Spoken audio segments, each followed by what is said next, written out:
Hello student, देखो equivalence relations अगर check करना है, ठीक है बेटा, तो उसके लिए अलग से कोई चीज़ नहीं करना है आपको। जो पहले आपने पढ़ाया है कि रिफ्लेक्सिव चेक करनी पड़ेगी, सिमेट्रिक चेक करनी पड़ेगी और ट्रांजिटिव, तीनों रिलेशन आपको चेक करना पड़ेगा।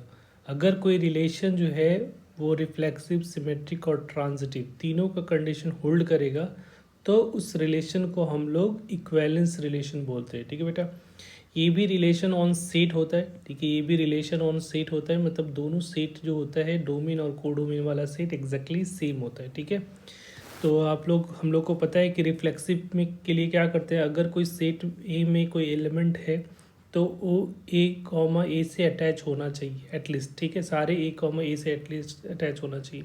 सिमेट्रिक के लिए हम लोग क्या चेक करते हैं कि अगर कोई रिलेशन ए एलिमेंट बी से अटैच है तो उस रिलेशन में बी ए से रिलेटेड होना चाहिए। ठीक है, और ट्रांजिटिव में हम लोग ये चेक करते हैं कि अगर ए बी से रिलेटेड है एंड बी सी से रिलेटेड है तो अगर दो एलिमेंट, ऐसा सोच लो कि अगर दो element A comma B belongs to R है and B comma C belongs to R है, अगर ये दोनों एलिमेंट अगर एग्जिस्ट कर रहा है रिलेशन में तो आपको ए कॉमा सी एलिमेंट भी उस रिलेशन में एग्जिस्ट करना चाहिए। अगर होता है तो हमारा वो रिलेशन ट्रांजिटिव कहलाता है। ठीक है, इसका मतलब है कि ए कॉमा बी अगर रिलेटेड टू आर है तो उस रिलेशन में B comma A related to R होना चाहिए। ठीक है, तो ये रिलेशन क्या कहलाएगा, सिमेट्री कहलाएगा। ट्रांजिटिव में क्या, रिफ्लेक्सिव में क्या है कि हर एक एलिमेंट, ठीक है, एटलीस्ट जितने भी सेट के जितने एलिमेंट होंगे वो कम से कम खुद के साथ